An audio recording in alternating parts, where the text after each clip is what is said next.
توجہ ہے میری بات پر آپ کی؟ میری بات پر توجہ ہے آپ کی؟ آپ کی کوئی سیاسی جماعت، کوئی الا ماشاءاللہ جو اس وقت کام کر رہی ہیں، جو بڑی بڑی پارٹیاں بنی ہوئی ہیں، ان میں سے کوئی ایک سیاسی جماعت کا کوئی ایک کارکن بھی کہتا ہے کہ میرے لیڈر سے فلانی غلطی ہو گئی ہے؟ بول کے بتائیں۔ کیوں؟ یہ فرشتے ہیں؟ یہ اپنے آپ کو قانون کے حوالے کیوں نہیں کرتے؟ وہ کوئی بھی ہو، کسی جماعت کا بھی ہو۔ جب یہ 3-4 سال پہلے حکومت آئی تھی تو ایک صاحب میرے پاس بڑے دوڑے آئے، کہنے لگے تبدیلی آ گئی ہے ملک میں۔ تو میں نے کہا نمبر پلیٹیں بدلنے سے تو تبدیلی نہیں نہ آتی، انجن تو سارا وہی ہے، بندے وہی ہیں، وہ صرف جماعتوں کا لیبل بدل کے آ جاتے ہیں۔ کیا بات کرتے ہیں آپ؟ اس طرح بھی کبھی ہوتا ہے؟ انہیں جی اب آ جائے گی، تو میں نے کہا یہ نہیں آئے گی، اس لیے کہ وضو کرنے کے لیے نرا پانی ہونا شرط نہیں، پاک پانی ہونا شرط ہے۔ وضو صاف پانی سے ہوتا ہے، اس طرح کے پانیوں سے نہیں ہوتا۔ بہرحال آمدام برسر مطلب، میں جو بات آپ کے سامنے عرض کرنا چاہتا ہوں اس پر آپ غور فرمائیں گے کہ قانون سے بالا تر اپنے آپ کو نہ سمجھا جائے۔ ہم سے اگر کبھی کوئی کمزوری ہو جاتی ہے، کسی مقام پر ہم کوئی غلطی کر بیٹھتے ہیں، اس کا اعتراف کر لینا، اس کو مان جانا، اس کو تسلیم کرنا سیکھیں۔ ہمارے گھروں کے اندر جنگ لگی ہوئی ہے، اس لیے کہ ساس کہتی ہے میں تو غلطی کر ہی نہیں سکتی، اور اگر لوگ ہمارے یہاں غلطی کا اعتراف کرتے بھی ہیں تو اتنا جارحانہ ہوتا ہے کہ وہ لگتا ہے غلطی نہیں، وہ تو ڈنڈا چل رہا ہے۔ بہو کہتی ہے اماں کی ساری غلطیاں میں تو کر ہی نہیں سکتی۔ اپنے آپ کو تسلیم کے کٹہرے میں لائیں، ماننا سیکھیں۔ اگر کسی جگہ آپ محسوس کرتے ہیں نا کہ یہاں میں بھی بھول گیا تھا تو مان لیں۔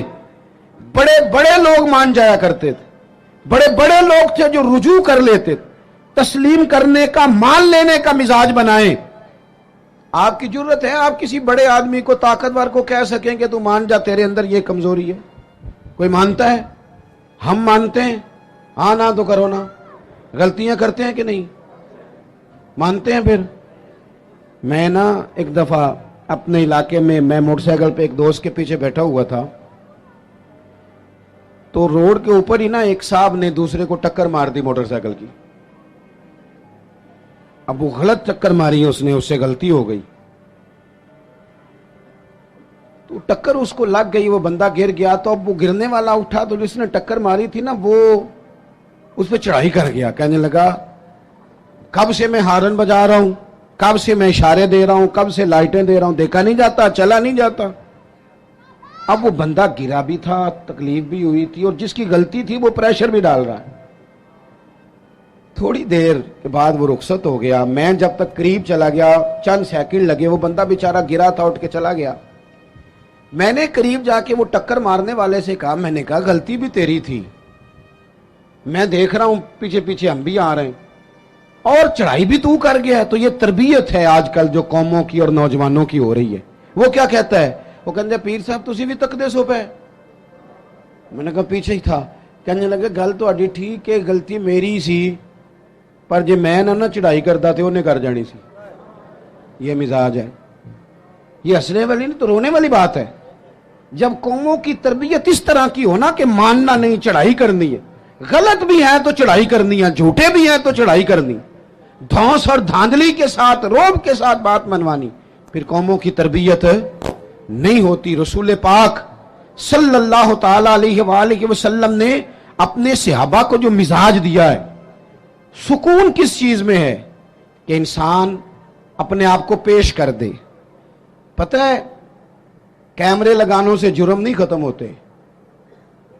اگر کوئی جرم سے آشنا ہو جائے نا، میں نے کرنا نہیں، پھر ختم ہوتا ہے۔ اتنا بڑا مجمع ہے، اتنے سارے آپ لوگ آئے ہیں، کیا 3 آدمی مل کے ایک غریب کا بوجھ نہیں اٹھا سکتے؟ کیا 3 لوگ کسی ایک غریب کا بچہ نہیں پڑھا سکتے؟ ان سیاستدانوں کی راہ تم دیکھ رہے ہو، ان کی جن کو سوائے اپنی لڑائی سے فرصت نہیں، اور ان لوگوں کی تم راہ دیکھ رہے ہو جن کو ویسے گاؤں میں کسی مریض کو ضرورت پڑ جائے تو ان کے پاس گاڑی نہیں ہوتی، لیکن ان کی سیاسی جماعت کا جلسہ ہے نا، تو پھر وہ گاڑی بھی نکلتی ہے, پھر وہ جس کو مرضی بھی دیتے ہیں, پھر جھنڈے بھی لگتے ہیں, پھر نمبر گیم بھی ہوتی ہے, پھر ویڈیو بھی بنتی ہے. میں بھی امیدوار ہوں, ٹکٹ لینا ہے, لہذا میرے پیچھے گاڑیاں لگاؤ. نہ کرو, یہ ناشکری ہے دولت کی. جب اللہ کی دی ہوئی جائز دولت ناجائز جگہ پہ خرچ کرتے ہو تو ناشکری کرتے ہو. میں آپ سے عرض کروں, نہیں درد رہا ہمارے دل میں.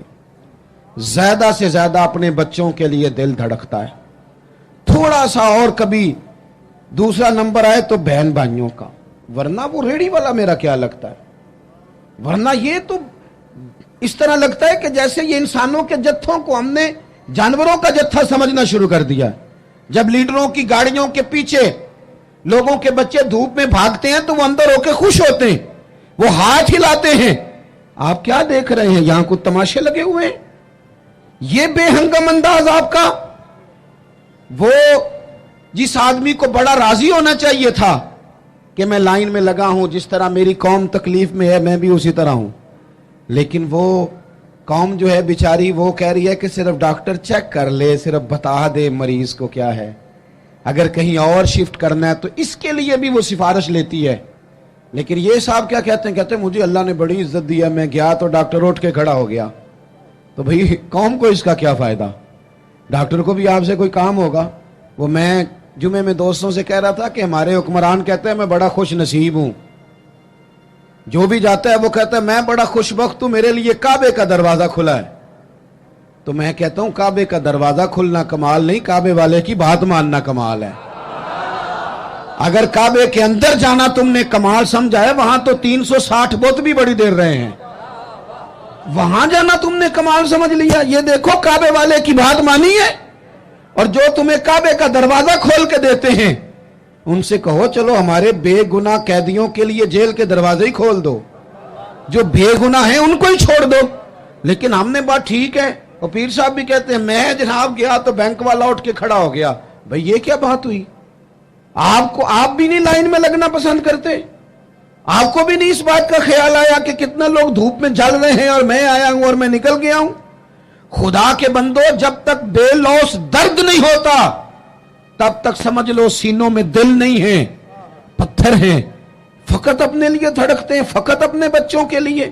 خدا مجھے ایسی خدائی نہ دے کہ اپنے سوا کچھ دکھائی نہ دے. یہ کیا بات ہوئی.